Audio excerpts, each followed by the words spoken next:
Read for you by Chiquito Crasto. When I was dead. And yet my heart will not confess he owes the malady that doth my life besiege. All's well that ends well. That was the worst of Ravenel Hall.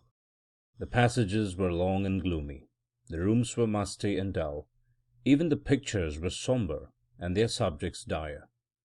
On an autumn evening, when the wind soft and wailed through the trees in the park, and the dead leaves whistled and chattered, while the rain clamoured at the windows, small wonder that folks with gentle nerves went a-straying in their wits. An acute nervous system is a grievous burthen on the deck of a yacht under sunlit skies. At Ravenel the chain of nerves was prone to clash and jangle a funeral march. Nerves must be pampered in a tea-drinking community, and the ghost that your grandfather, with a skinful of port, could face and never tremble, sets you in your sobriety, sweating and shivering, or, becoming scared, poor ghost, of your bulged eyes and dropping jaws, he quenches expectation by not appearing at all. So I am left to conclude that it was the tea which made my acquaintance afraid to stay at Ravenel. Even Wilvern gave over, and as he is in the Guards, and a polo player, his nerves ought to be strong enough. On the night before he went, I was examining to him my theory, that if you place some drops of human blood near you, and then concentrate your thoughts, you will after a while see before you a man or a woman who will stay with you during long hours of the night, and even meet you at unexpected places during the day. I was explaining this theory, I repeat, when he interrupted me with words senseless enough, which sent me fencing and parrying strangers on my guard. "I say, Alistair, my dear chap," he began, "you ought to get out of this place and go up to town and knock about a bit. You really ought, you know."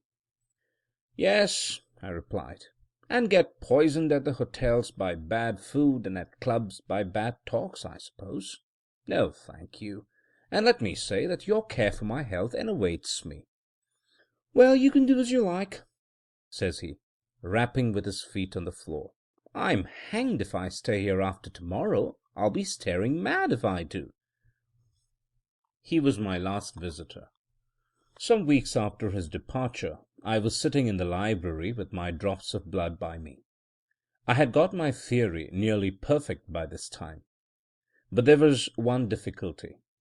The figure which I had ever before me was the figure of an old woman, with her hair divided in the middle, and her hair fell to her shoulders, white on one side and black on the other.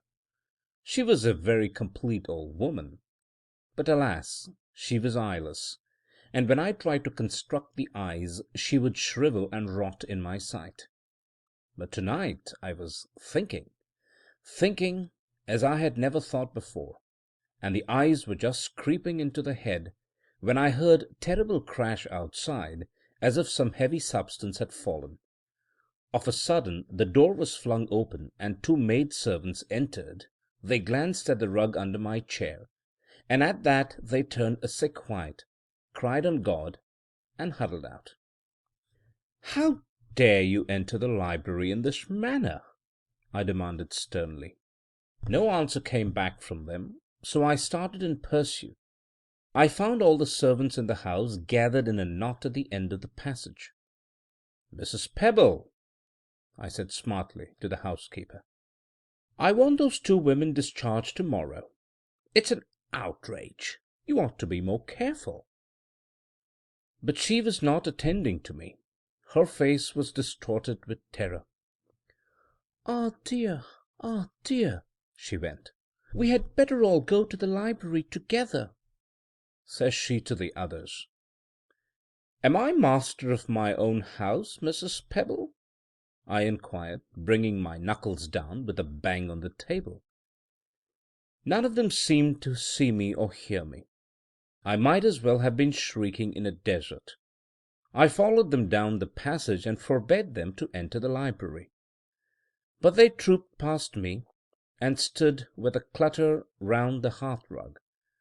Then 3 or 4 of them began dragging and lifting, as if they were lifting a helpless body, and stumbled with their imaginary burthen over to a sofa. Old Soames, the butler, stood near. "Poor young gentleman," he said with a sob. "I've knowed him since he was a baby. And to think of him being dead like this, and so young, too!" I crossed the room. "What's all this, Soames?" I cried, shaking him roughly by the shoulders. "I'm not dead. I'm here. Here." As he did not stir, I got a little scared. "Soames, old friend," I called, "don't you know me? Don't you know the little boy you used to play with? Say I'm not dead, Soames. Please, Soames." He stooped down and kissed the sofa. "I think one of the men ought to ride over to the village for the doctor, Mr. Soames," says Mrs. Pebble, and he shuffled out to give the order. Now this doctor was an ignorant dog, whom I had been forced to exclude from the house because he went about proclaiming his belief in a saving God, at the same time that he proclaimed himself a man of science. He, I was resolved, should never cross my threshold, and I followed Mrs. Pebble through the house, screaming out prohibition. But I did not catch even a groan from her, not a nod of her head, nor a cast of the eye, to show that she had heard. I met the doctor at the door of the library. "Well," I sneered, throwing my hand in his face, "have you come to teach me some new prayers?"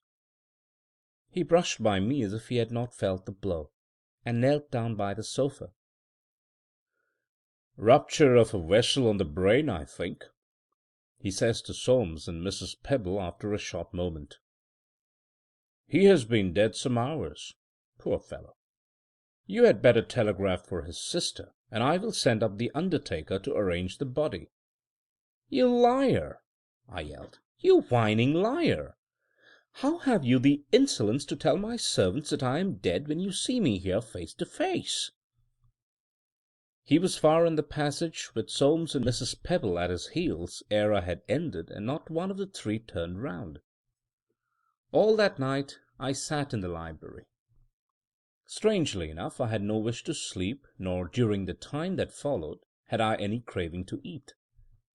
In the morning the men came, and although I ordered them out, they proceeded to minister about something I could not see. So all day I stayed in the library, or wandered about the house, and at night the men came again, bringing with them a coffin. Then, in my humour, thinking it shame that so fine a coffin should be empty, I lay the night in it and slept a soft, dreamless sleep, the softest sleep I have ever slept. And when the men came the next day, I rested still, and the undertaker shaved me. A strange valet. On the evening after that I was coming downstairs when I noted some luggage in the hall, and so learned that my sister had arrived. I had not seen this woman since her marriage, and I loathed her more than I loathed any creature in this ill-organized world. She was very beautiful, I think, tall and dark and straight as a ramrod, and she had an unruly passion for scandal and dress. I suppose the reason I disliked her so intensely was that she had a habit of making one aware of her presence when she was several yards off. At 9:30 my sister came down to the library in a very charming wrap, and I soon found that she was as insensible to my presence as the others. I trembled with rage to see her kneel down by the coffin, my coffin. But when she bent over to kiss the pillow, I threw away control. The knife which had been used to cut string was lying upon a table. I seized it and drove it into her neck. She fled from the room screaming. "Come, come!" she cried, her voice quivering with anguish. "The corpse is bleeding from the nose." Then I cursed her.